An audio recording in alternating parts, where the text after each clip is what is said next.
Muy bien.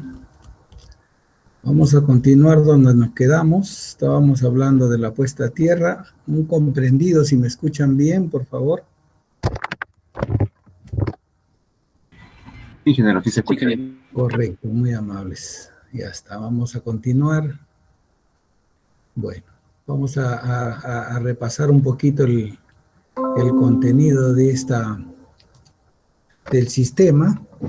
La idea, como les he manifestado en la clase anterior, es colocar una conexión sin energía, sin que tenga voltaje, sin que tenga corriente voluntariamente, es decir, que sea una conexión firme que venga desde la caja toma o desde la fuente de conexión.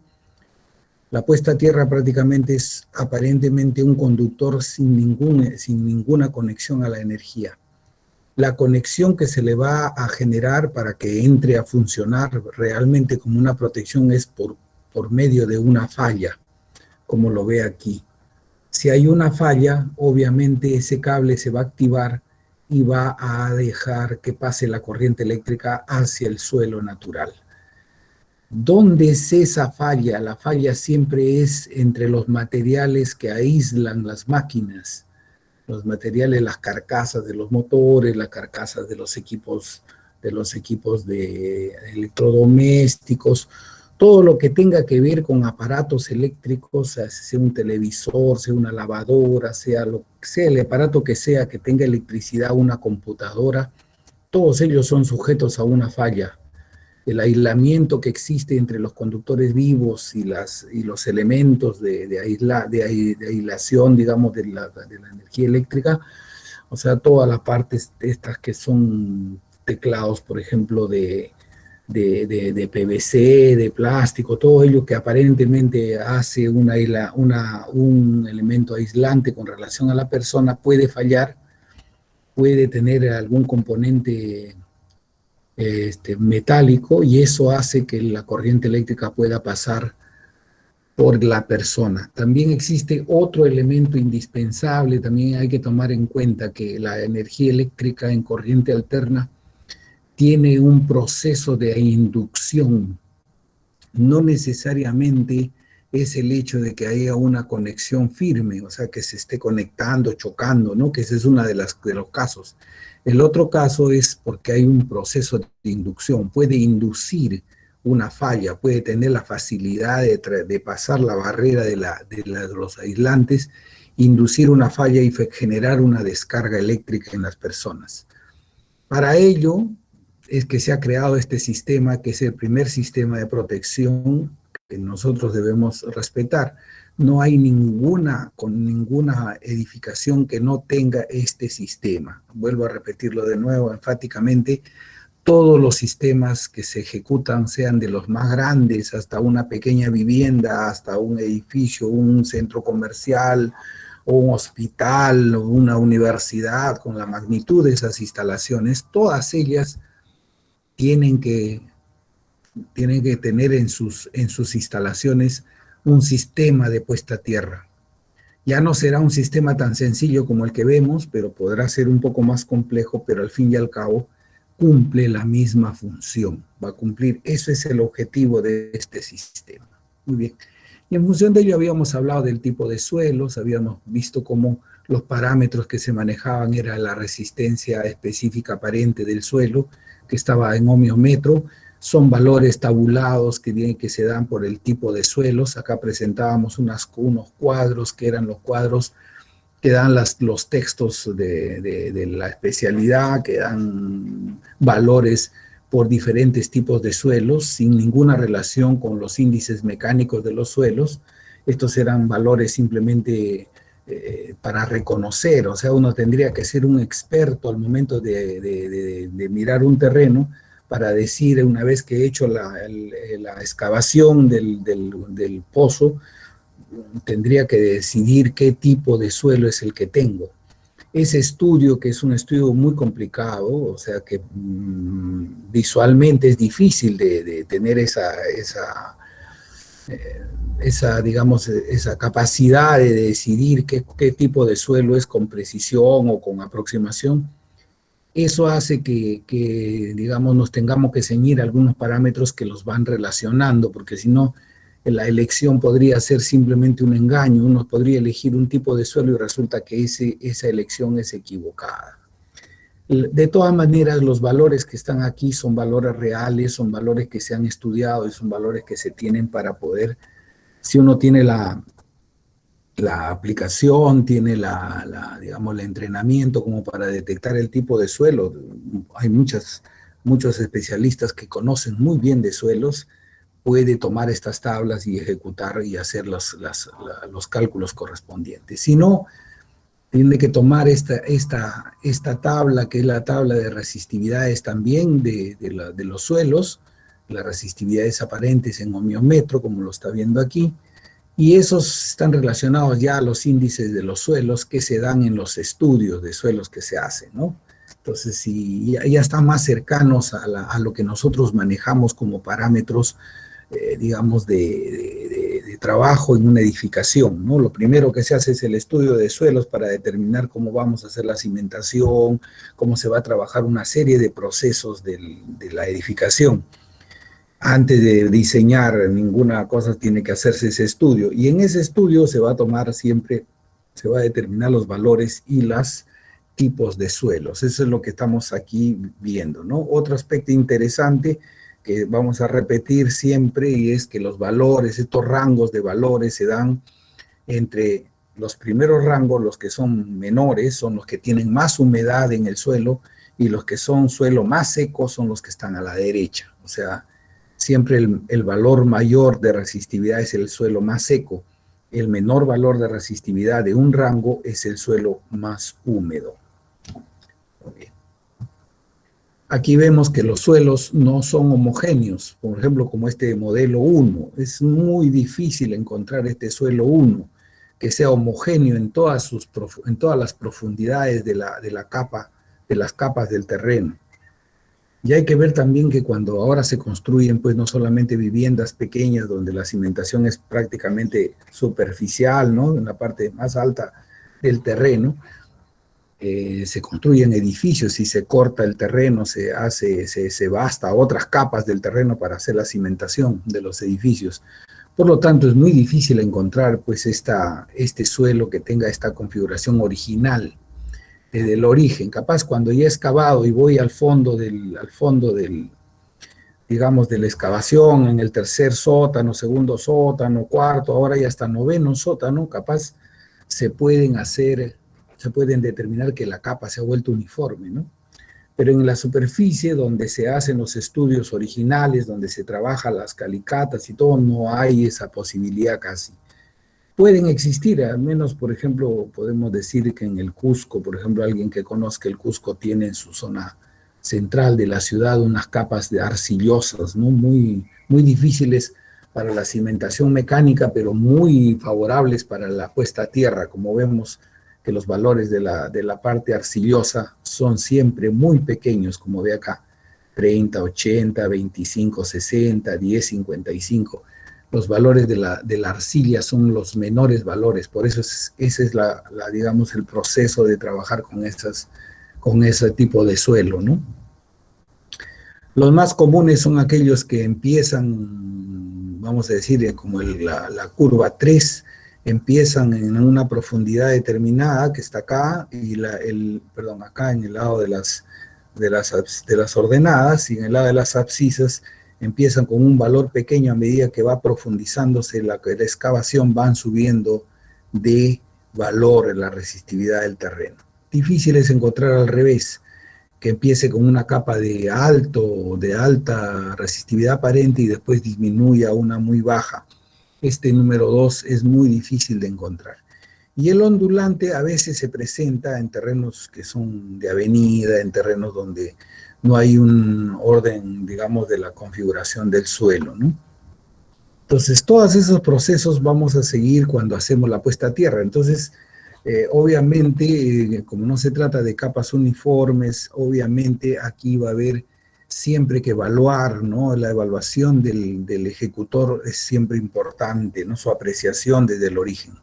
Para ayudarse con esa situación, nosotros aprovechamos lo que trabajan los ingenieros civiles que trabajan en la mecánica de suelos, y tomamos este acápite que se llama el perfil estratigráfico, donde se dan, a través de las calicatas, se dan la configuración de suelo en capas más o menos uniformes, ¿no? En este caso, por ejemplo, dice que de 0 a 1 metro, de 0,10 a 1 metro, tiene un tipo de suelo SM, que si lo relacionamos con estos símbolos, el SM es que tiene 100 ohmiometro y 500 hasta 500 ohmiometro, ¿no? ¿Qué más nos dice? Este es un típico de Lima, ¿no? ¿Qué más nos dice? Que a partir de 1 metro para abajo, nosotros vamos a presentar un suelo que es el GP, que no tiene límites hacia la parte inferior. O sea que si la edificación tiene 1, 2, 3, 5 sótanos, si es un edificio, si es una casa que va a llegar hasta esos límites con un semisótano, una cosa así, vamos a estar siempre en esta capa que es la GP, que es la que más se presenta en Lima. Casi Lima tiene esta configuración. En provincias también se presentan algunas otras variantes. En vez de ser GP, puede ser GW, puede ser GC, todas ellas que son mecánicamente, digamos, de buena apreciación para construir. Eléctricamente son muy malas porque son de un alto valor de resistividad. Muy bien. Continuamos, vamos a ver que no solamente nos vamos a confiar de los estudios que nos da el estudio de suelos, ahí también se presentan algunas cosas que no favorecen a la evaluación de la puesta a tierra, que es que no se da, en realidad, no sé si ustedes lo han apreciado en algún estudio que hayan leído, el porcentaje de humedad que tiene el terreno. O sea, a veces no lo dan correctamente, o sea, o lo dan muy tangencialmente. Entonces no podemos saber si estamos en un índice bajo en el rango que está, en el GP, por ejemplo, estamos en 1000 o estamos en 2500. Esas dudas hacen que los cálculos que podamos hacer siempre van a estar limitados por esa falta de precisión en los parámetros. Para ello, para evitar eso, se puede hacer una medida con un instrumento. El instrumento sí puede trabajar en el terreno natural antes que se haga una excavación, antes que se haga nada, y puede detectar cuál es la configuración del suelo, pero no la configuración del suelo mecánica, sino la configuración del suelo en las capas y en sus condiciones de permisividad para el paso de la electricidad. Entonces ahí vamos a tener que normalmente podemos detectar las profundidades de las capas a través de este instrumento que se llama el instrumento del terrómetro o telurómetro de 4 electrodos. Es un sistema que, bueno, se ha creado para utilizar con varios métodos de medición. El método de Wegner que estamos mencionando acá es uno de los métodos más recurrentes, más conocidos, es el que más se trabaja y es el más difundido, entonces es el que más manejo de todo el mundo, ¿no? En este método, la forma de hacer la medición es separando los electrodos, como vamos a ver aquí, separándolos en distancias equidistantes, o sea, los 4 electrodos que tiene el instrumento se van a colocar, se van a conectar en forma al instrumento, en forma de distancias similares, distancias iguales. Por ejemplo, usted puede empezar con medio metro, después con 1 metro, después con 2 metros, 3 metros. Cada vez que usted haga una previsión de ese tipo con medio metro, usted va a encontrar un valor en el aparato, va a encontrar una resistividad de esa capa. La separación entre estos electrodos determina aparentemente la profundidad de la capa que usted está analizando eléctricamente. O sea, si usted separa 1 metro, es que usted está analizando la capa que está en 1 metro. Si le da un valor y usted en la siguiente medición usted pone 2 metros de distancia y varía el valor, es que quiere decir que ya ha cambiado la configuración de la capa del suelo eléctricamente. O sea, la siguiente capa es de otra configuración. Y así puede seguir usted, si el pozo de tierra, ahora que ya tenemos una idea mejor, tiene varillas que tienen 2 metros 40, 3 metros, obviamente mi interés es no analizar pues en N valores ni hacer medidas muy amplias, ¿no?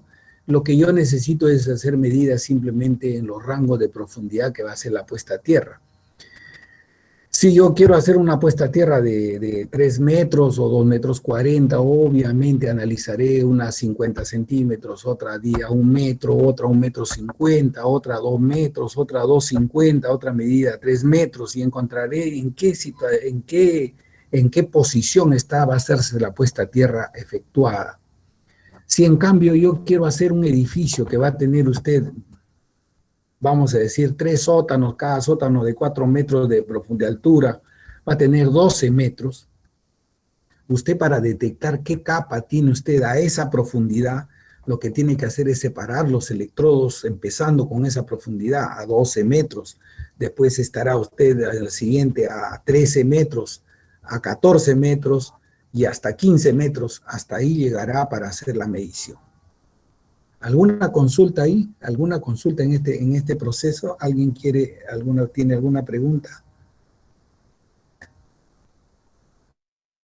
Bien, muy bien. Esa es la forma de utilizar el instrumento y de esta manera determinar valores reales, que muchas veces no coinciden con lo de las tablas, porque las tablas obviamente están hechas para situaciones teóricas, muy generales. En cambio, hacer una medida con un instrumento lo que da es una medida bastante aproximada.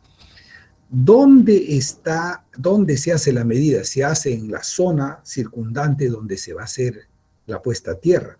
Si yo tengo un sótano, obviamente me ubicaré en la posición que el plano me indica que va a ser la puesta a tierra, y ahí haré, en esa dirección haré el estudio de resistividad del suelo, ¿no? Obviamente, miren ustedes que en la puesta a tierra se le ha tomado siempre como una cosa muy secundaria, ¿no? Y no se hacen estos estudios obligatorios, o sea, ahora no tienen ni el Reglamento Nacional de Edificaciones, ni el Código Nacional de Electricidad ha puesto o ha impuesto como una prueba obligatoria el hacer una medición de la resistividad del terreno. Entonces, todas las puestas a tierra que se diseñan están basadas solamente en los parámetros que dan las tablas, los suelos, el tipo de suelos que se ha evaluado. No hay este estudio que debería hacerse, porque esto puede dar un derrotero de hacer una puesta a tierra más económica, con planteamientos diferentes, con posiciones, en vez de hacer 2, 3 pozos, 4 pozos que me salen un cálculo, podría tener solamente 2 y podría ahorrar dinero en ese tema, ¿no? Y así como esas determinaciones, hay cosas que deberíamos ir cambiando, porque obviamente la tecnología ha ido cambiando y ha ido avanzando. No es como querer seguir, pues, no sé, en las edificaciones haciendo construcciones, digamos, con baldes, subiendo esa. Ahora hay otro tipo de grúas y cosas para elevar los materiales, cosas así, digamos, haciendo un análisis analógico del tema, ¿no? Necesitamos también evaluar eso, o sea, siempre hay que darle un paso más al tema. Fatalmente no se ha hecho en estos reglamentos, y lo que no marca la ley nunca se hace realmente, ¿no? Y debería hacerse, ¿no? Muy bien. Eso nos da la medida de que nosotros podemos dar una buena puesta a tierra midiendo con instrumentos, aparte de guiarnos por la parte teórica, midiendo con instrumentos. Los instrumentos, como les he explicado, vienen de ser muy baratos hasta muy caros, dependiendo de la calidad de la señal, de que estos instrumentos no sufran inducciones electromagnéticas de redes eléctricas que pasen cercanas, de zonas que tengan subestaciones, de zonas que tengan lugares donde haya inducción electromagnética, por la naturaleza de las cargas que se utilizan, ¿no? O redes eléctricas que pasen por el lugar donde se va a hacer el estudio. Mientras el instrumento sea más caro, obviamente tendrá mejores condiciones, estará más protegido y tendrá mejores resultados. Aunque los instrumentos, digamos, de bajo costo también le dan un buen derrotero, ¿no?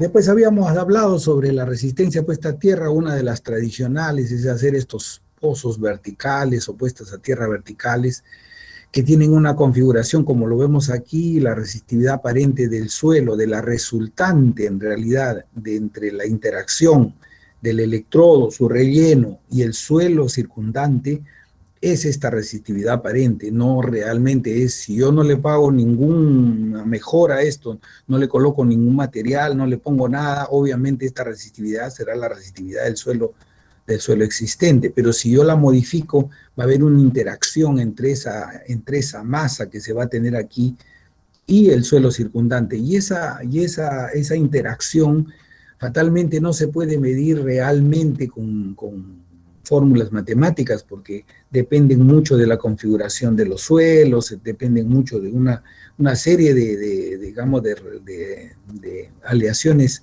químicas que se presentan al momento de hacer esa ejecución. Entonces, se toma porcentaje, se toma, vamos a decir así, se toma experiencias que se tiene para dar valores más o menos, digamos, esperados, pero no son valores realmente que uno pueda decir esto va a salir tanto, yo garantizo acá, ya tengo el cálculo y con el cálculo va a salir 10 y va a ser 10 siempre, y usted lo ejecuta y sale 10.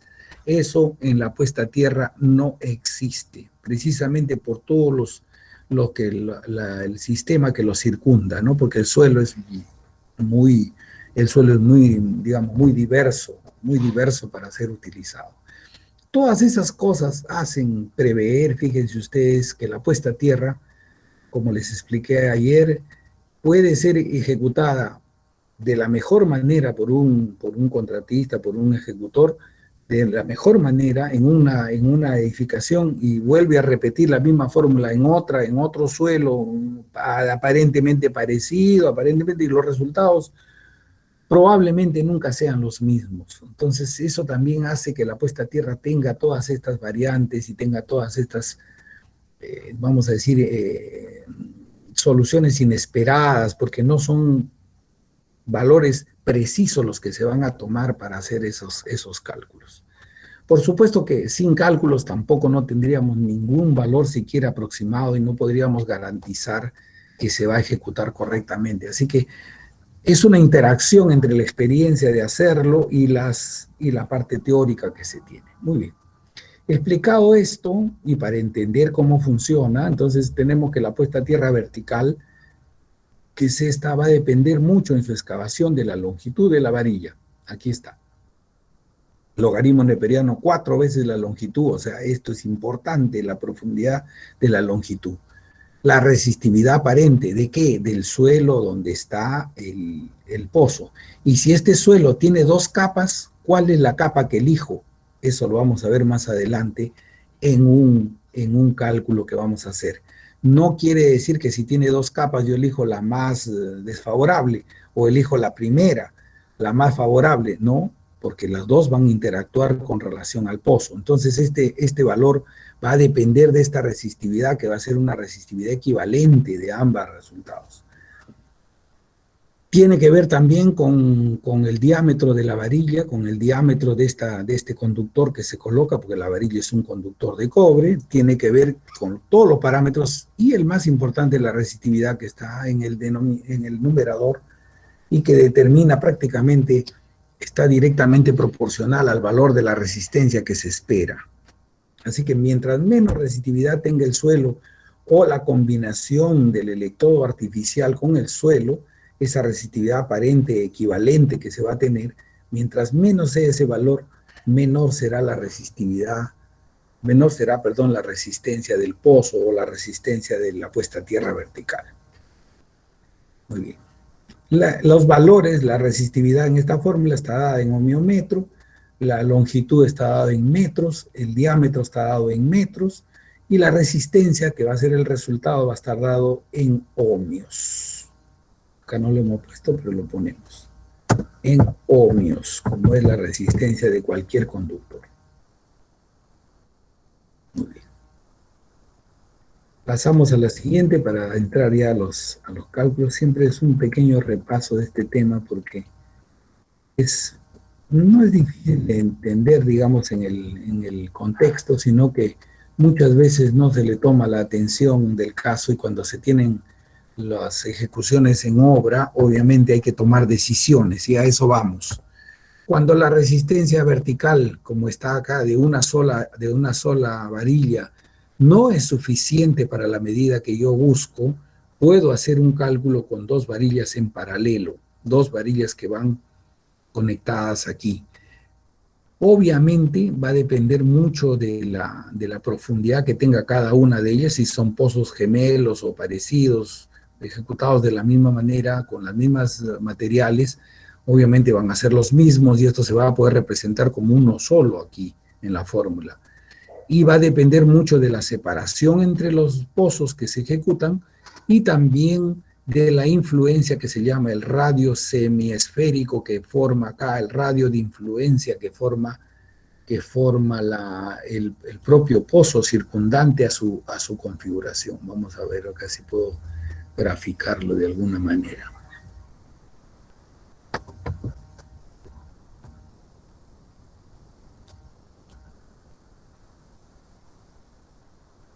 Si pudiéramos graficarlo, esto tendría un área de influencia que está expresada por el diámetro de la varilla, perdón, por la longitud de la varilla.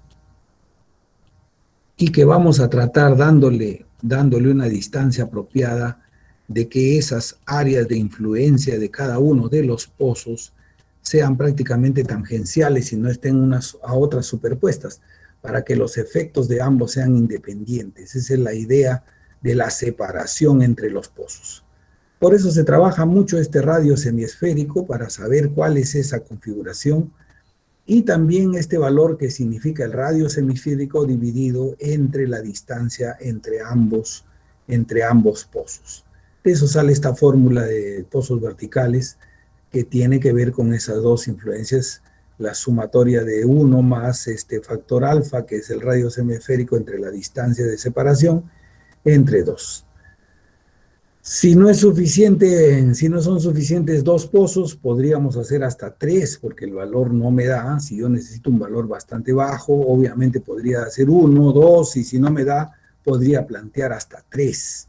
Aquí está la fórmula de cálculo, siempre tomando uno de ellos como base, y la separación manteniéndola de una manera igual. Acá la separación más grande que se tenga, ¿no? La que tenga que ver con la profundidad de la varilla y las áreas de influencia. Sí. Y aquí también, ¿no? El dibujo no está muy bueno, pero ustedes lo entenderán. Necesitamos hacer así un triángulo.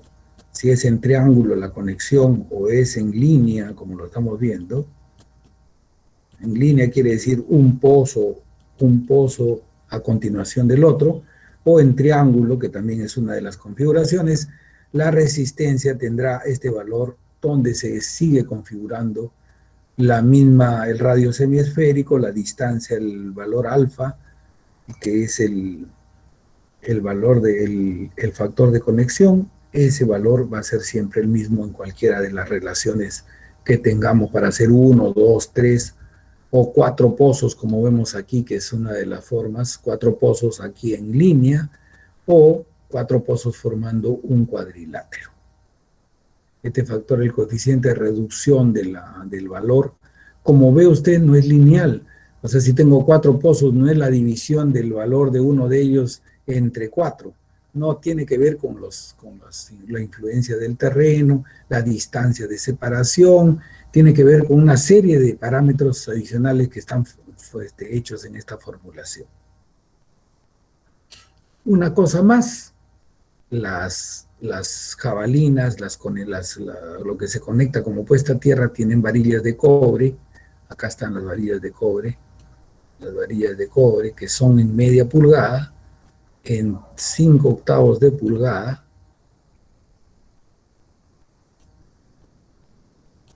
y en 3/4.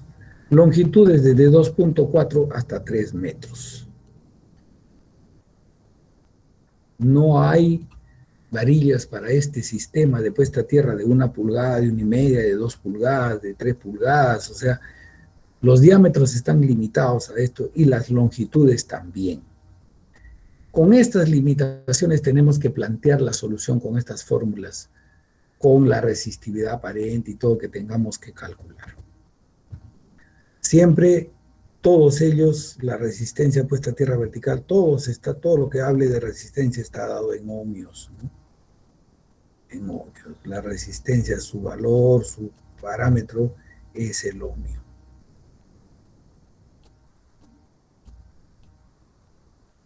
Muy bien. Otra forma de hacer la puesta a tierra es la puesta a tierra horizontal que vemos aquí. Es una forma de hacerlo, de enterrar ahora la varilla ya no en forma vertical, sino horizontal a una determinada profundidad, como lo vemos aquí, una profundidad que normalmente es 60 centímetros, que es el parámetro H en la fórmula. Y aquí tenemos que para la resistencia de puesta a tierra horizontal tenemos la resistividad aparente entre 2 pi veces la longitud por el logaritmo neperiano de la longitud de la varilla al cuadrado, dividido entre 1.85 la profundidad de enterramiento de la varilla por su diámetro. Obviamente este diámetro en cualquiera de estas fórmulas cambiará si yo le aplico los materiales que hemos visto que se pueden aplicar, el cemento conductivo y todo eso, ¿no? Entonces, todo eso nos va a favorecer. ¿Cuándo me favorece hacer una puesta a tierra horizontal y cuándo me favorece hacer una puesta a tierra vertical? La puesta a tierra horizontal normalmente cuando el parámetro de la resistividad aparente natural sea bastante bajo.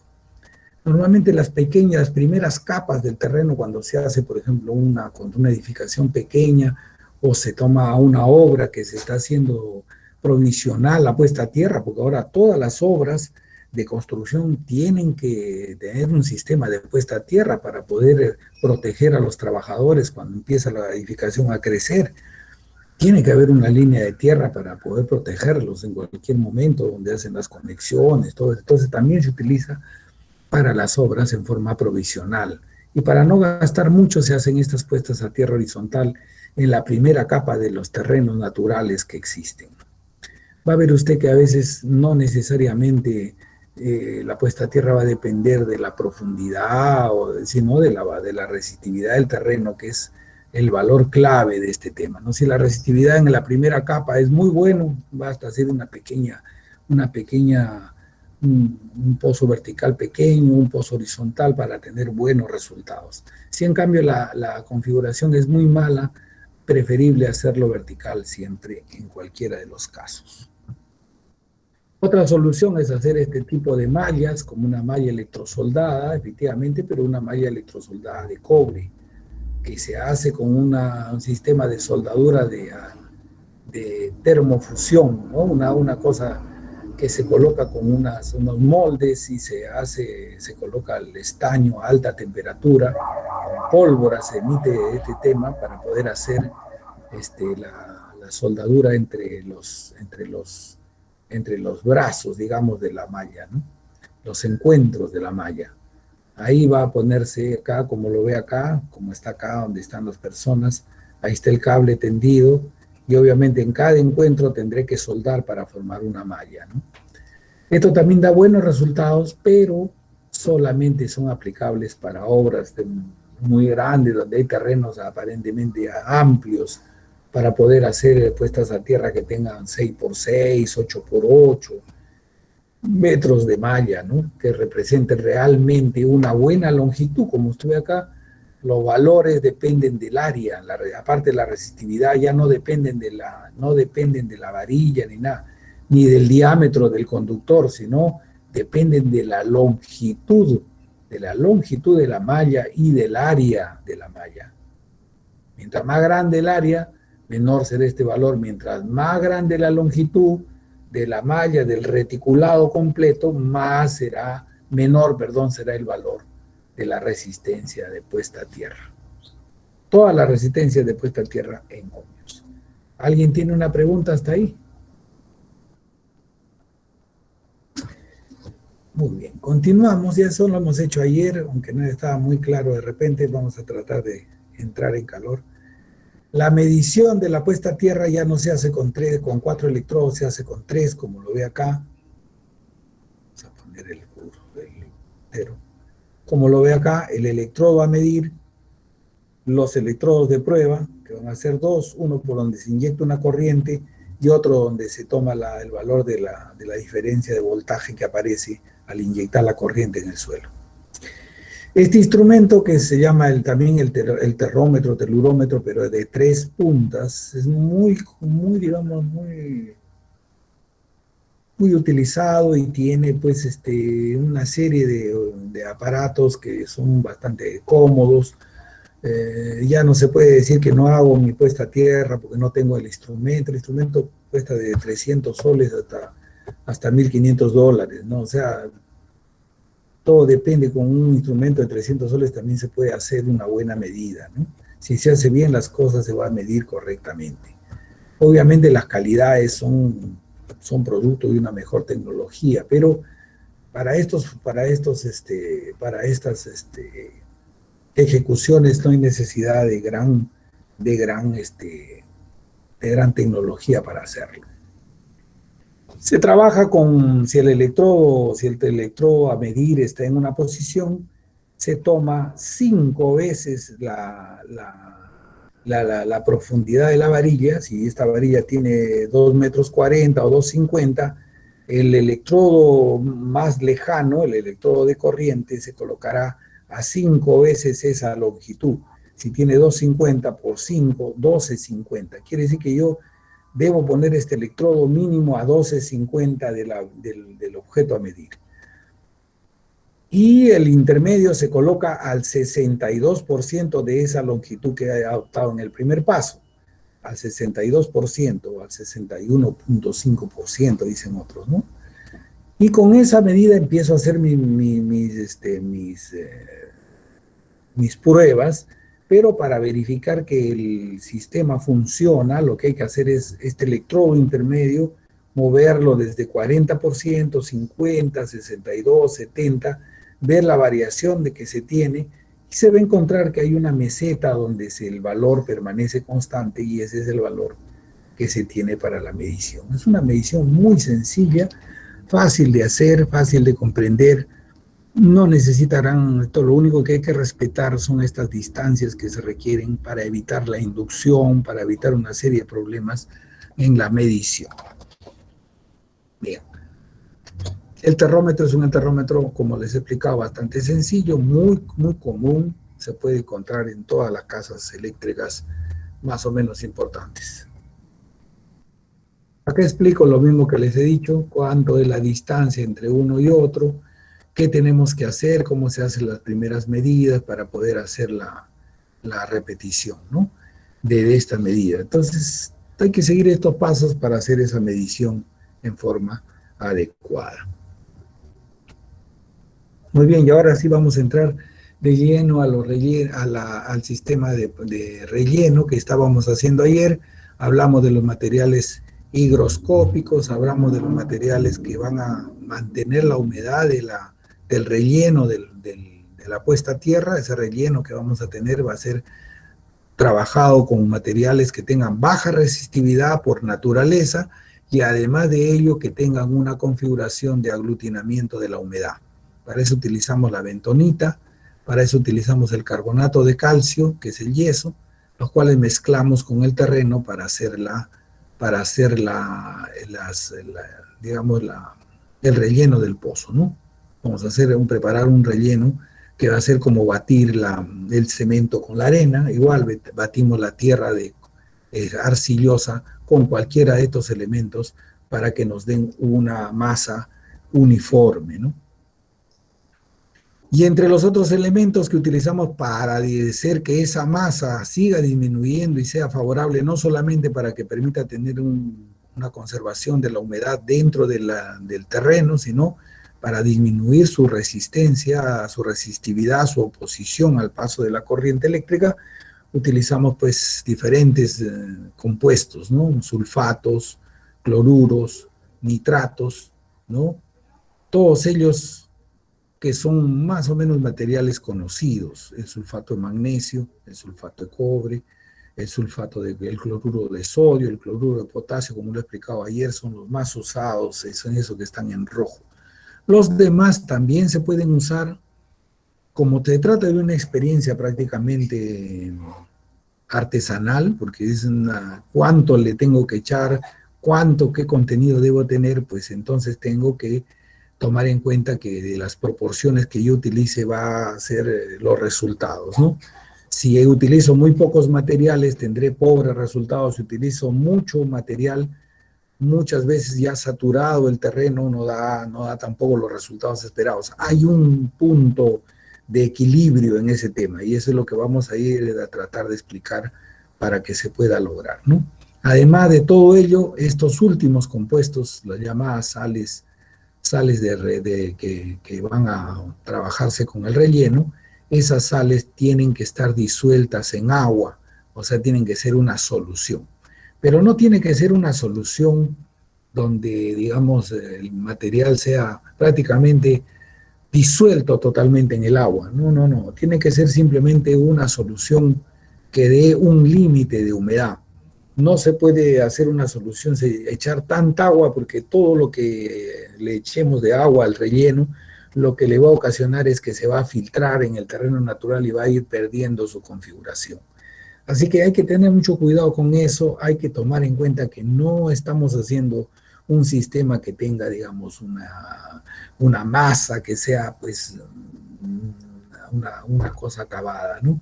Va a tener sus problemas de filtraciones, depende del terreno, va a tener una serie de cambios interiormente, y eso se va a ver con la experiencia, o sea, cómo se va a ir ejecutando, ¿no? La porosidad del terreno.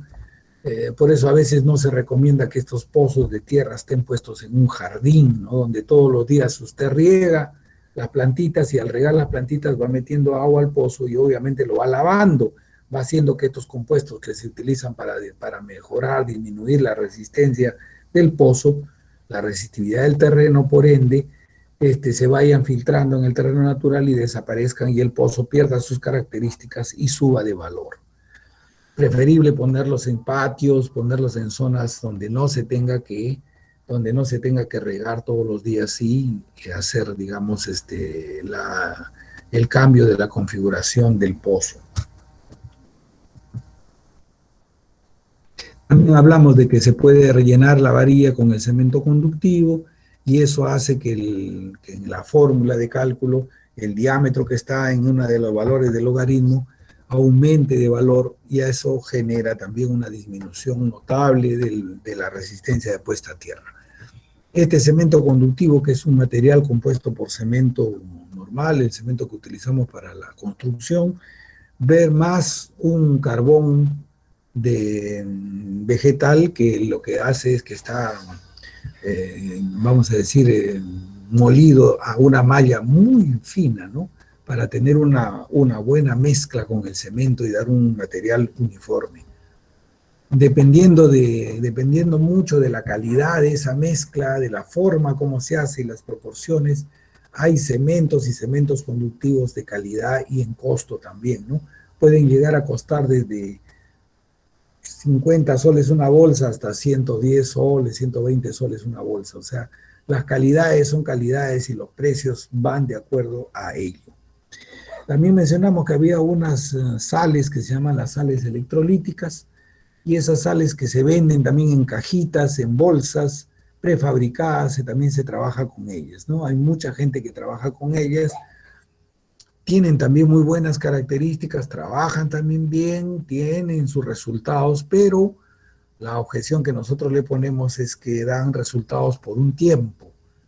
Después de ese tiempo se van aliando con el terreno natural y van perdiendo su configuración química, el relleno, y obviamente van creciendo en la resistencia. Duran muy poco y hay que estar continuamente, justamente han sido hechas comercialmente para que usted a cada momento esté comprando, cada año, cada 6 meses, sales de este tipo para volverlas a utilizar y poner para que vuelva a activarse. En cambio, con los rellenos que vamos a ver en forma más general, usted va a tener simplemente, puede echarle un poquito más de cloruro de sodio, una pequeñez, unos cuantos kilos, y con eso lo reactiva al pozo y lo pone en actividad nuevamente y lo pone en valores bastante apreciables. Muy bien. Con estas combinaciones que tenemos con la bentonita, con los materiales higroscópicos, con los rellenos de sales y de cloruros y sulfatos, Y con el cemento conductivo podemos lograr unas resistividades que se reduzcan entre 15 y 90%. O sea, podemos llegar hasta el 90% y como lo decía ayer, puede ser inclusive que hasta 95% pueda influir. O sea, se pueden lograr grandes resultados, pero no en todos los terrenos. Simplemente hay que tomar en cuenta que el terreno circundante influye mucho en estos resultados. En uno puede encontrar usted valores muy pequeños y en otro probablemente no. Vamos a ver cómo van a ir comportándose de esa manera. Muy bien. La forma de hacer el pozo, nos quedamos en eso. Va a ser un procedimiento sencillo, se va a hacer una excavación mínima de 80 por 80 o 80 de diámetro. Se procura excavar 10 centímetros más para colocar la varilla, o sea, la varilla va a estar en el aire, no va a estar chocando con el suelo natural al momento de colocarse. Para eso se puede suspender con una barreta, se le puede colgar, lo puede sostener con una barreta, ¿no? Muy bien. Las varillas pueden ser de media pulgada, 5 octavos, 2 metros 40 es el más común, pudiendo llegar hasta 3 metros, ¿no?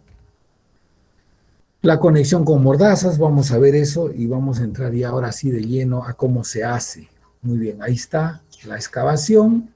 Aquí está la colocación del cemento conductivo antes del relleno, se va haciendo poco a poco, poco a poco. Si quiere lo hace así, de un golpe hasta la parte superior, o también lo puede hacer capa por capa, ¿no? Vas poniendo una gavera pequeña y va haciendo capa por capa. Aquí vemos cómo van dando los resultados y acá tenemos una proposición de cómo hacerlo. Está la varilla que tiene 240, está esta caja de conexión que se pone normalmente, que es tradicional, que tiene sus tapas ya prefabricadas. Está la separación en capas, fíjese usted, acá vamos separando 1, 2, 3, 4, 5 capas. O sea, vamos a hacer 5 rellenos así, 5 rellenos sucesivos para ir haciendo, digamos, dando buenos resultados. Aparte de colocar el cemento conductivo, como ve acá, o como lo puede observar aquí. ¿Cómo van a hacer estos rellenos? Acá vamos a ver cómo van a hacer los rellenos para que usted pueda ir apreciando cómo se hacen en forma sencilla. De los ejercicios. Muy bien, vamos a explicar entonces aquí. Yo tengo digamos, este segmento del pozo que va a ser 80 por 80 por más o menos 50 de altura. 8 por 8, 64, 6 por 5, 30 y picos. 35, ¿no? 30 y picos van a ser. 0.3 metros cúbicos digamos, de ser cubicados aquí. Digamos, el hacerlo en forma artesanal me lleva a que yo tenga que tomar concepto sobre cómo prepararlo con las herramientas que tenemos artesanales, la lampa, la carretilla, el cilindro de agua que tengo que traer para hacer la solución de las sales. Todo ello me lleva a hacer equivalencias. Mire usted, nosotros vamos a hacer equivalencias con los sacos, con los kilos, con lo que se comercializa estos materiales. Por ejemplo, la bentonita se comercializa en sacos de 25 kilos. La sal o el cloruro de sodio se comercializa en sacos de 50 kilos. Tiene que ser sal molida, sal fina, que no esté yodada. Puede estar yodada también, pero no lo ayuda mucho. O sea, yodada no se necesita, es una sal industrial. Y el cemento conductivo también viene en sacos que tienen las mismas características que el cemento, en sacos de 1 pie cúbico. La bentonita también viene en sacos de 1 pie cúbico. 25 kilos para 1 pie cúbico. Muy bien. Entonces, para hacer una mezcla adecuada, nosotros tenemos que tomar este terreno, el terreno que tengo aquí, el terreno de esta proporción del relleno, que va a ser, digamos, casi 0.4 metros cúbicos, digamos, de relleno normal, y entender que cuando yo le eche el agua a este relleno, obviamente su volumen va a descender. porque se van a tratar de compactar las moléculas, y al compactarse va a disminuir su relleno. ¿Cuánto disminuye? Más o menos un 20 a 30%. O sea, yo al valor de 0,35 le tendría que agregar 30% más de cantidad para que cuando le eche la solución del agua, eso esté a los 50 que manda el relleno de la primera capa. Eso me da aproximadamente una preparación de 0,45 metros cúbicos, por eso lo ve ahí. 0,45 no es la multiplicación de 8 por 8 por 0,5, es incluida esta proporción que tengo que agregarle porque desciende el volumen del relleno al momento que le echo la solución. Para entonces tengo que preparar 0,45 metros cúbicos de tierra arcillosa en la parte superior para rellenarlo y combinarlo con un saco de 25 kilos de bentonita. Ahí puede verlo, 25 kilos de bentonita hasta acá. 25 kilos de bentonita. ¿Cuánto es este volumen en pies cúbicos? Alguien que conteste.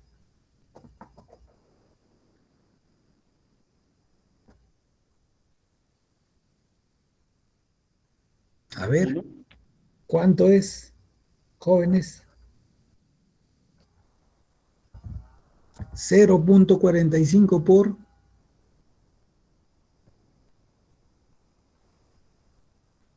Acuérdense de su curso de mezclas. Muy bien. Para no hacerla, ya que estamos tardes y todavía estamos pidiendo resultados, vamos a decir lo siguiente. Un metro cúbico aproximadamente es 36 pies cúbicos o 35 punto y pico pies cúbicos. ¿Para qué lo llevamos a esa unidad? Porque la forma de medir el relleno y de calcular este volumen se hace con la carretilla, se hace con el buggy, se hace con ese tipo de herramientas que se necesitan para hacer este tipo de trabajos artesanales. Entonces, si yo tengo 0,45 por punto 36, ¿cuánto me da? Perdón, por 36, me dará más o menos 16 o 15 pies cúbicos, ¿no? A ver, alguien que tenga su calculadora. 16.2, ingeniero. 16 pies cúbicos, muy bien. Si tengo 16 pies cúbicos, entonces, para saber cómo puedo tener los 16 pies cúbicos de tierra combinados con la bentonita disponibles, necesito medir con la carretilla. Cada carretilla tiene de volumen, digamos, de transporte, 3 pies cúbicos y cada buggy tiene 4 pies cúbicos. Si yo trabajo con una carretilla, necesitaré aproximadamente, ¿no?, unas 5 carretilladas y picos, ¿no? 5 y un poquito más para hacer el primer relleno. Y si trabajo con un buggy, haré 4 por 3, 12, 4 por 4, 16, 4 buggies de tierra para poder echarle un saco de bentonita, mezclarlo y luego prepararnos para poder hacer la solución y el relleno. A ver, ¿se ha entendido lo que he dicho? ¿Es un saco de 4 buis y un saco de bentonita, ingeniero? No. Yo hablo por los metros cúbicos. Transformo los metros cúbicos a pies cúbicos, ¿no es cierto? Saco 16. Ahora digo, si yo tengo 16 pies cúbicos para poder hacer la mezcla, necesito dividirlos entre 3 o entre 4 si utilizo una carretilla o utilizo un buggy. ¿No es cierto? Porque es la única manera de medir estos materiales al granel. O sea, no voy a medirlo pues cubicándolo, haciendo un cubito para medirlo. Lo mido con las herramientas que tenemos, o sea, con la carretilla, lo mido con el buggy. Entonces, con eso saco mi proporción. Ahora sí. Ok, ingeniero. Y un saco de bentonita, ¿verdad? Claro, a esa separación de la tierra de 16 pies cúbicos, 4 buggies, vamos a tomar que es el ejemplo más exacto, a esos 4 buggies de tierra le coloco un saco de bentonita, lo bato, lo mezclo y lo tiro dentro del relleno, dentro del pozo. ¿Correcto? Y ahora me toca disolver la sal, el cloruro de sodio. y solamente voy a utilizar entre 10 y 12 galones de agua. ¿Para qué trabajamos con esos valores? Mire, normalmente las medidas artesanales del agua se hacen en galones. Difícil que usted mida en litros. Por eso usted tiene, por ejemplo, un cilindro que tiene, ¿cuántos galones tiene el cilindro? El cilindro que se utiliza en construcción.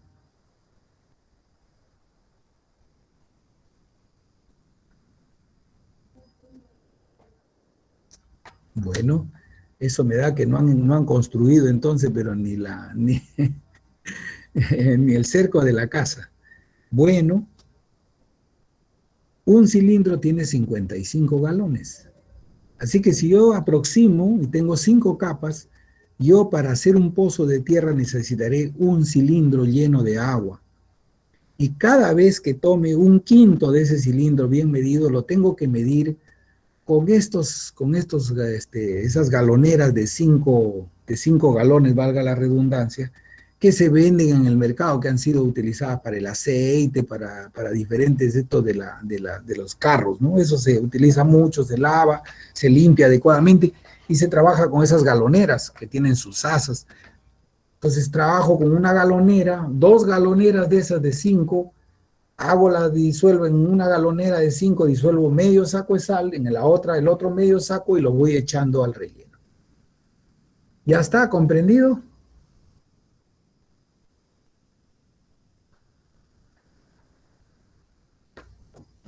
Sí, ingeniero. Perfecto, muy bien. Ya tengo entonces el relleno. No voy a hacer ningún apisonamiento de eso. No voy a meterme con un pisón para hacer compactar. Ahí no se puede compactar nada porque es una gelatina que está llena de agua, una masa de agua. Si usted se mete ahí se va a hundir hasta el fondo. Lo único que tengo que hacer sucesivamente es repetir esta misma historia en todas las capas. 1, 2, 3, 4, cada 5 capas. A todas le hago la misma proporción y trabajo con eso. Lo que me da resultado de que 16 por 5 necesito 80 sacos de ¿cuánto? De un pie cúbico de tierra. ¿Por qué hago esa equivalencia? Porque usted también puede ir a comprar la tierra, por ejemplo, a Maestro Home Center, a los que venden tierra para los jardines, y eso no venden por cubos, eso lo venden por sacos. Usted tiene que hacer esas proporciones para comprar. Si no, puede comprar el material al granel, puede comprar en un camión, puede traer, si tiene que hacer varios pozos, puede comprar en un camión de 4 cubos, de 3 cubos. Más o menos, usted necesita 0.45, vamos a decir que sea 5 por 5, 2 cubos y medio aproximadamente para hacer un pozo. Todo eso nos da una idea de las proporciones. Necesita 2 cubos y medio de tierra arcillosa, 5 sacos de sal de 50 kilos, 5 sacos de bentonita de 25 kilos, 3 sacos de cemento conductivo para hacer ese arreglo que usted ve acá. El arreglo que ve acá, eso que lo ve dibujado aquí, está aquí. 3 sacos de esos de un pie cúbico para hacer este relleno de 20 centímetros de diámetro. Esa es la proporción para hacer un pozo típico, que en cualquier terreno le puede dar a usted una medida más o menos de entre 10 y 12 ohmios, o hasta menos, inclusive dependiendo del terreno circundante. Si usted no quiere utilizar de relleno, por ejemplo, la sal común, podría utilizar también el cloruro de potasio. Podría utilizar también estas sales electrolíticas, el torgel, una por cada capa también. Lo que no se debe hacer es utilizar una sola dosis de torgel desde arriba y echarlo al relleno. Eso no da buenos resultados. Se trabaja, todos estos elementos, estos sistemas artesanales, se trabajan por etapas, por capas que le llamamos, pero en realidad son etapas, ¿no? 1, 2, 3, 4, 5 etapas. Usted quiere hacer 5 de la proporción que yo le recomiendo, pero usted lo puede hacer en 4, lo puede hacer en 3, manteniendo las proporciones. ¿Cuáles son esas proporciones? Aproximadamente para un cubo de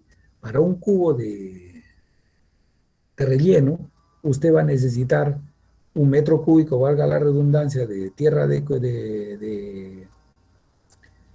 tierra de arcillosa. Va a utilizar usted 100 kilogramos de sal, de cloruro de sodio, y 50 kilogramos de bentonita.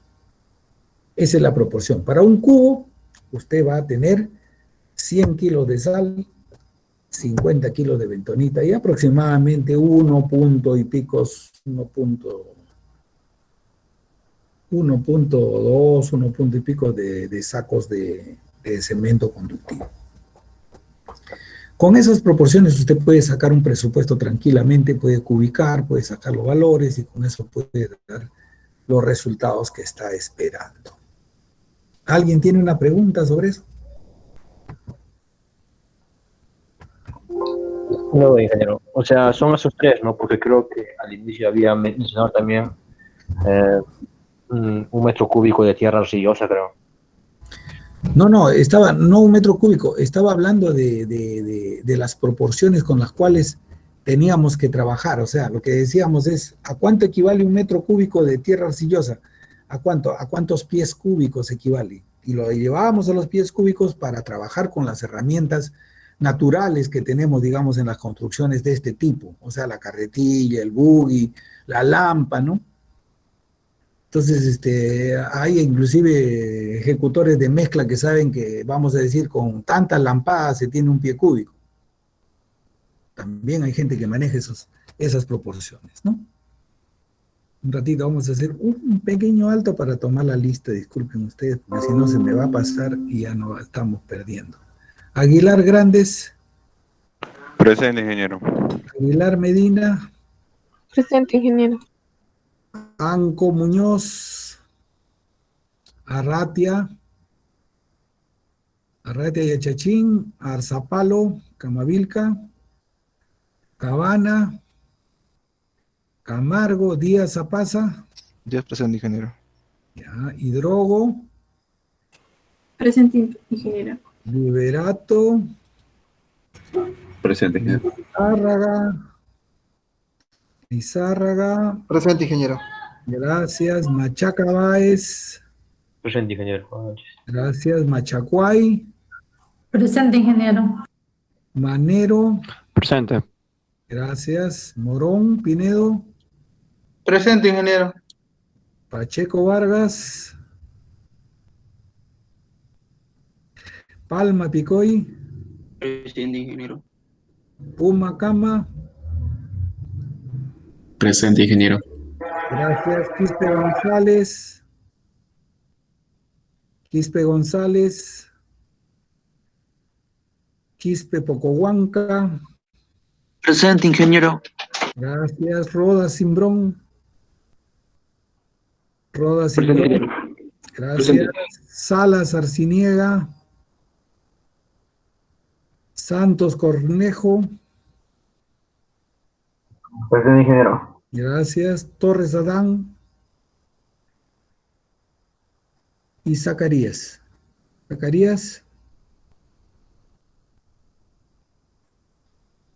En el chat, ingeniero dijo.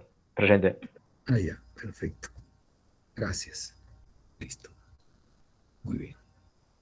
Bueno, vamos a continuar. Hoy día nos vamos a extender unos minutos más, por favor, unos 10 minutos más para poder tratar de recuperar lo que hemos perdido un poco.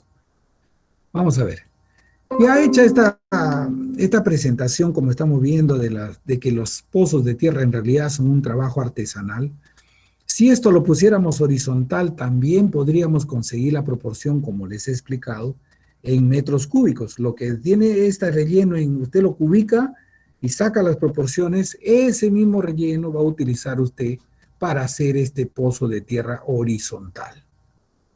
El relleno de este pozo de tierra horizontal va a tener la misma configuración que el otro relleno. Puede ponerle su cemento conductivo, puede preparar todo esto y después rellenarlo siguiendo las mismas proporciones que tenemos. Por eso les he hablado de un cubo.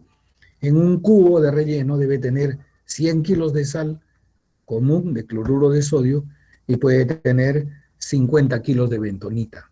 Esos son los materiales básicos.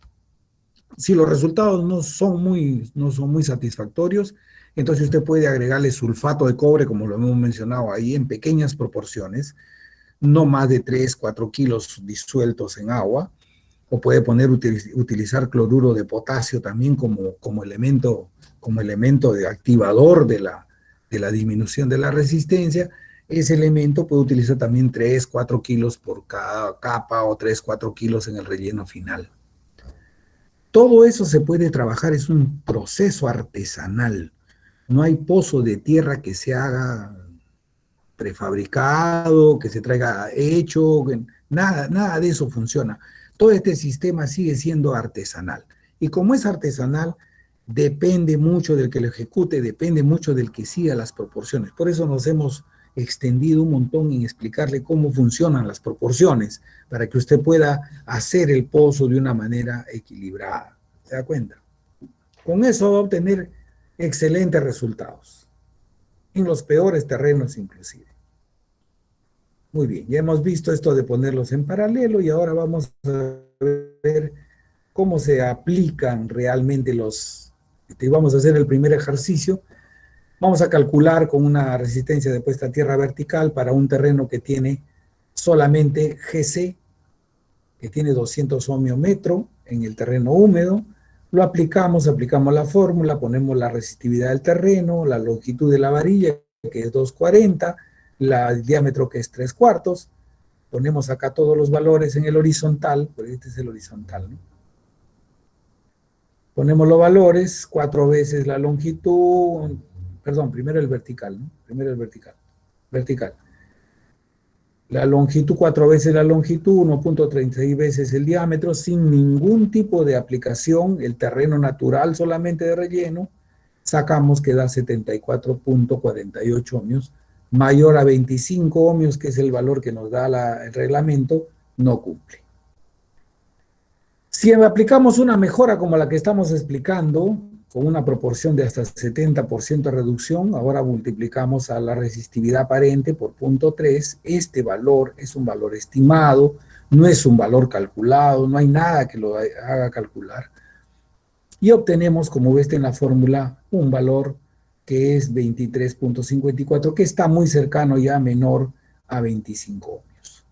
Si le colocamos cemento conductivo a esa proposición en segundo lugar, el diámetro pasará a ser 0.20, este sistema pasará a 14 ohmios, lo cual está mucho mejor que la segunda opción y mucho mejor que la primera, que no cumplía. Como ve, aplicando los materiales puede obtener los resultados adecuados. No se sabe si efectivamente usted puede obtener el 70%. Eso va a depender de la práctica y la forma como aplique correctamente los materiales de relleno. ¿Entendido esa parte?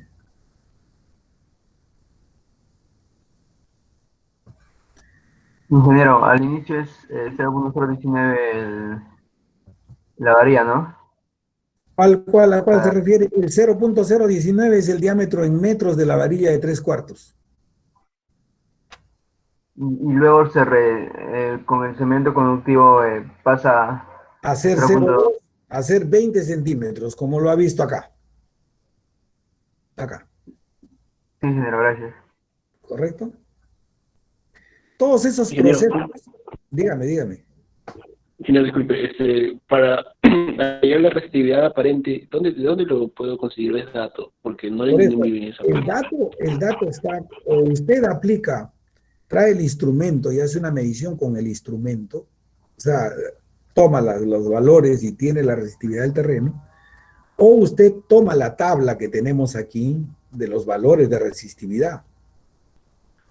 Si no tenemos más datos, lo único que nos queda es relacionar a los terrenos. Por ejemplo, acá está. El terreno GC está entre 200 y 400. Dijimos que el valor de 200 era húmedo y el valor de 400 era seco. Eso es lo que aplicamos aquí en los cálculos estimados, porque son cálculos que se hacen sobreestimados. Digo que el terreno es GC húmedo, por lo tanto asumo 200 ohmios metro según la tabla. ¿Correcto? Ok, ingeniero, disculpe. Ya está.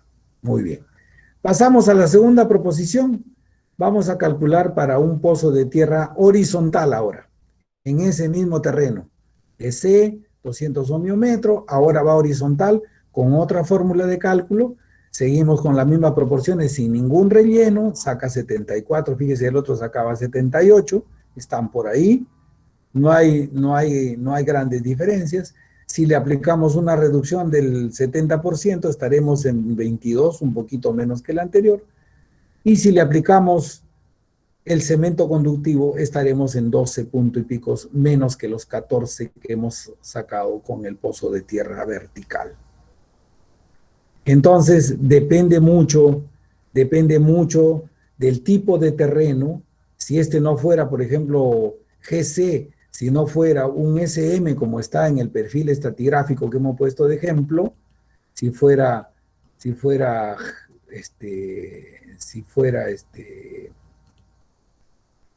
SM y sería húmedo, estaría en 100, y esos valores que estamos obteniendo para 200 ohmiómetro, obviamente serían la mitad de lo que estamos buscando. Si lo haríamos en la primera capa, aquí saldría 7 y pico de ohmios, y el pozo horizontal nos daría efectivamente 6 y pico de ohmios, 6.5 ohmios. Entonces, usted va a aplicar estas fórmulas de cálculo y estas proyecciones de cómo va a comportarse la puesta a tierra, siempre y cuando usted tenga los datos del terreno, siempre si puede tener un dato, este dato de la resistividad no estimado o tomado de tablas y luego tomado con la proporción, sino tomado de una resistividad medida con un instrumento, eso tendría mejores resultados y usted se aproximaría más a lo que va a dar como consecuencia el ejecutar el pozo. Como ve, cambia la configuración si le aplico cemento conductivo, si le aplico sales de relleno, si no le aplico nada. Vamos a ver cómo nos comportamos cuando la resistividad del terreno no es uniforme como el de la perfil estratigráfico. Mire usted, a ver, si usted está atendiendo aquí este tema, va a ver usted que el perfil estratigráfico que estamos dando aquí, este perfil estratigráfico me dice que tiene hasta 1 metro una capa SM y después de 1 metro una capa GP. Muy bien, eso lo tomamos como base de datos para poder hacer el siguiente ejemplo. Vamos a hacer un vertical que cruce la primera capa, el SM, y la segunda capa, que es el GP. Si la longitud de la varilla es 240 y si la primera profundidad del relleno es 0,80, le estamos dando menos inclusive que lo que está dando la tabla. Para encontrar la resistividad equivalente entre estos dos suelos, hacemos un sistema proporcional. Acá está la fórmula proporcional. La resistividad del primer terreno multiplicado por la resistividad del segundo terreno, o sea, el ρA1 por el ρA2, multiplicado por la longitud total de la varilla. Eso va en el numerador. En el denominador va el ρA2, que es este, multiplicado por el H', o sea, por esta profundidad que está aquí, por la profundidad de la primera capa, y en la segunda es el ρA1, que es este, multiplicado por la diferencia, que es 240 menos 0,80, que es el H', ¿no? La longitud menos H'. Eso me va a dar, acá están los valores, me va a dar una resistividad equivalente de 250. Teniendo en cuenta que el GP tiene 1000 y el SM tiene 100. La proporción no es la sumatoria de los dos. 1100 entre 2 sería como 600 y pico, no. La proporción es esta proporción de acuerdo a las profundidades que tiene cada uno. Esa proporción me da 250 ohmios metro como resultado de la incursión de esta varilla en dos capas diferentes de terreno. Muy bien. Con ese valor hago lo mismo que he estado efectuando. Tomo el primer valor de la resistividad del terreno en 250, hago la proporción para la vertical, 4 por eso, pues sin ningún relleno, me sale 97.25 ohmios, mayor no cumple. Si le aplico el 70% de mejora con los rellenos de las sales electrolíticas, 29, no cumple. Y si le colocamos cemento conductivo a ese relleno, vamos a tener ese elemento conductivo de 20 centímetros, entonces la proporción será 250 por 0.3 entre 0.2 y eso me da un valor de 17.72 ohmios, menor a 25 que cumple con lo que requiere la puesta a tierra general. Ahí está. Este es un caso típico cuando se hace pues una puesta a tierra en dos tipos de dos capas de suelo diferentes. Si fueran tres, yo haría la primera resistividad entre los dos primeros y haría la resistividad entre el resultado de los dos primeros con la tercera. Encontraría una proporción equivalente y eso haría como aplicación para esta fórmula. Muy bien. ¿Alguna pregunta? Ingeniero, cuando son tres, primero haría la resistencia equivalente entre los dos primeros y así sucesivamente, ¿no? Y así voy, claro, voy a encontrando la proporción con relación a la varilla, ¿no es cierto? Ah, ok. No hay fórmula para tres, entonces hago una especie de interpolación de ese tema, ¿no? Bien. Fíjese, todas estas cosas son, como les explico, son bastante sencillas. Aquí, ¿cuál sería la dificultad de resolverlo para ustedes? Lo que es difícil, lo que tiene sus bemoles, es tomar decisiones sobre la longitud y los diámetros de la varilla. Usted tiene que guardar un orden en eso. Y cuando haga la aplicación de las pozos, cuando haga usted la aplicación de las fórmulas para poner los pozos en paralelo y todo eso, tiene que tomar en cuenta todo ello. Aquí depende de la longitud, depende de la resistividad que estamos viendo, y este valor también de poner en paralelo depende de esas condiciones, del diámetro, de la longitud, de la separación. Si usted toma una decisión vamos a decir, de tomar no 2,40, sino 3 metros, si toma la decisión de poner un diámetro con un cemento conductivo, todo eso se verá afectado en este radio de influencia del pozo. ¿No es cierto? Va a cambiar este valor, que no es el mismo cuando usted pone en forma normal una varilla sin ningún tipo de relleno o de material circundante como el cemento conductivo. O si sube la longitud, si pone 3 metros, que es el máximo comercialmente que se trabaja. Entonces, usted tiene que hacer un orden de esta aplicación con lo que toma de decisión para resolver aquí. Tiene que resolver también lo que son pozos en paralelo, que son lo más recurrente que hay. Usted ve en las edificaciones mucho que se plantea este tipo de soluciones, 2 pozos, 3 pozos, 4 pozos. Siempre ahí se presentan este tipo de casos y hay que tomarlos muy en cuenta. Bien. Ahí les pongo un ejercicio. Ahí está. Ingeniero, Dígame. ¿mediante qué forma se reduciría el 70% de la resistencia? Normalmente, mire, aplicando las proporciones que hemos visto en ese relleno, aplicando 100 kilogramos o 50 kilogramos por cada relleno de medio cubo aproximadamente de tierra, 50 kilogramos en el relleno, 50 kilogramos de sal, 25 kilogramos de bentonita. Esa es la proporción. Con eso se lograría... Con eso fácil tiene ese 70% de estimado que le estamos dando. Si usted tiene ser favorecido de la naturaleza en el sentido de que ahí, en ese terreno está bastante húmedo, está bien compacto, entonces probablemente sus resultados sean mejores que lo esperado. Si tiene un terreno flojo, un terreno muy complicado, probablemente esté en esos rangos lo esperado, ¿no?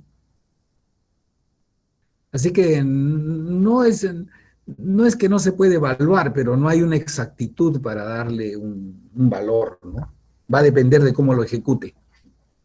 El cuidado que le ponga, la cantidad que disuelva, no exagerar en agua, no echarle demasiada agua, que no creer que eso es la solución del problema, ¿no? Muchos trabajan inclusive poniendo una manguera y echan la proporción y después lo riegan prácticamente. Hay que medir las proporciones, ahí están las medidas. Si tantos galones de agua, en tanto de sal, no más que eso. Si no da resultados, se pierde las características de los materiales. Muy bien. Vamos a hacer este ejemplo que hemos puesto aquí, fíjese, un ejercicio donde vamos a hacer para un centro de cómputo. Cuando hablamos de un centro de cómputo, hablamos de valores de resistencia de puesta a tierra que no son los mismos que los 25 ohmios. Volvemos a recordar un poco aquí, para que usted se familiarice y vuelva a tener las mismas, digamos, o tome las condiciones del caso, ¿no? ¿Dónde está eso? Vamos a buscarlo por aquí.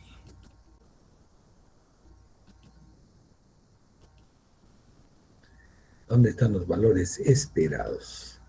Acá están. Página 57. Por favor, aquí usted tiene que ver. Resistencia general para equipos en general, personas, equipos, protección de tableros en general. Esta proporción, 20 menor o igual a 25 ohmios. Ahí está.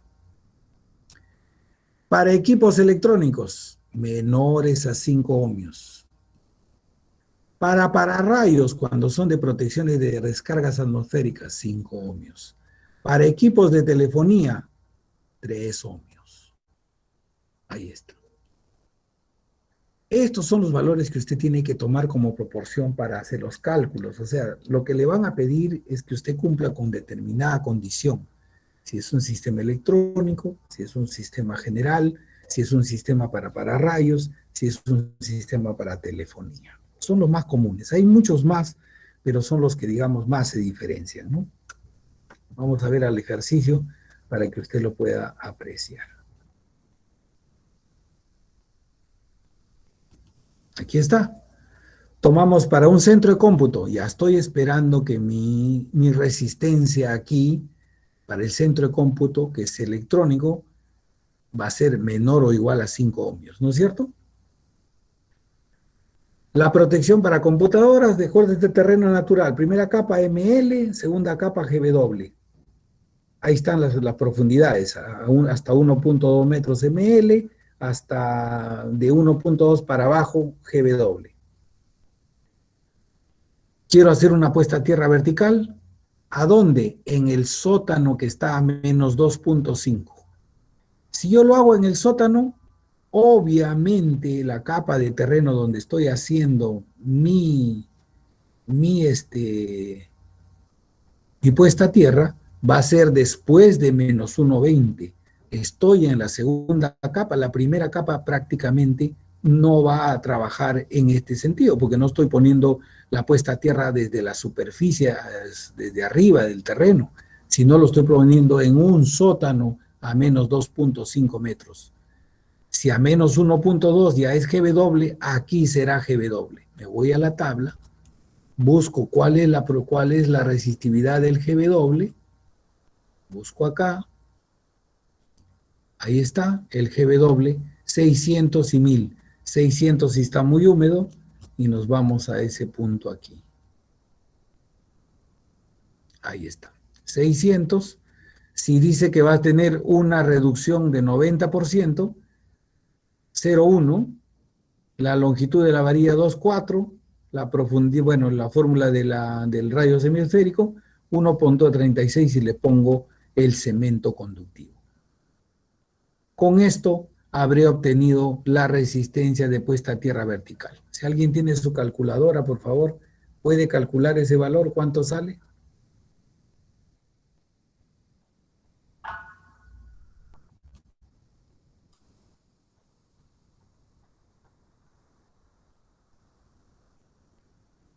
No tengo mi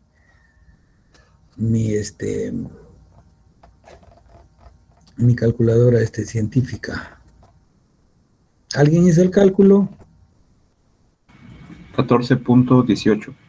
14.18, ya. Si yo tengo 14.18 y ahora me piden 5 ohmios, ¿qué tengo que hacer? Otro pozo en paralelo, ¿no es cierto? Y si no con otro pozo en paralelo no da resultado, otro más en paralelo. Y si ese no da resultado, otro más en paralelo. Probablemente, como extremo de resolución de esto, pueda ser hasta una malla. pero eso es muy poco probable en las edificaciones, ¿no? No se trabaja con ese tipo de soluciones, más son pozos de tierra en paralelo. Por eso este ejercicio está orientado a que ustedes resuelvan de esa manera. Se los dejo como tarea para que puedan hacerlo, resuélvanlo por favor, aplíquenlo. La puesta a tierra, como usted ve, es más conceptual, tiene materiales muy conocidos, es un sistema bastante practicado por diferentes ejecutores, tiene estas características que son entre artesanales y teóricas. Los conceptos son sencillos porque uno trabaja con las características del terreno, trabaja con materiales que disminuyen la resistividad, trabaja con materiales que mantienen la humedad, y todas esas cosas que son unas combinaciones como hacer en la cocina una buena comida, depende de cómo usted lo haga, cómo lo plantee, cómo lo trabaje, para que le salga una cosa correcta y de la mejor manera. Tratamos de inducirlo para que usted vea que la puesta a tierra es de una manera ejecutable, de una manera, digamos, sencilla, pero con base de, digamos, de desarrollo, ¿no? Con materiales correctos, con proporciones correctas para hacerlo de una manera, digamos, que dé buenos resultados. Bien. ¿Alguien tiene alguna consulta?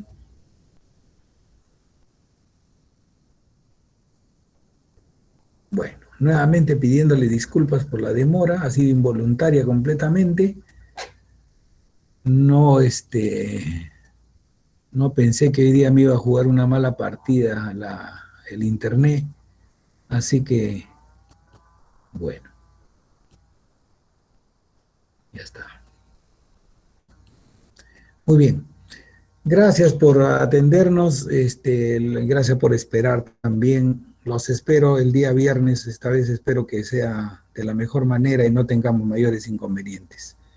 Muchas gracias y los espero el viernes. Por favor, resuelvan los ejercicios que le voy planteando. No se queden dormidos en este tema, no se confíen. Es sencillo, pero tiene sus bemoles. Sí, voy a procurar buscar más ejercicios para que ustedes puedan ir aplicándolos antes de tomar la segunda práctica decisiva para muchos de ustedes, ¿ah? Por favor, haga sus prácticas, acá no hay nada que sea, y si tiene alguna duda, en la próxima clase me la plantean y lo podemos absorber de la mejor manera. Gracias y buenas noches. Buenas noches, ingeniero. Hasta luego. Hasta luego. Pero Hasta luego, ingeniero. Gracias. Hasta luego.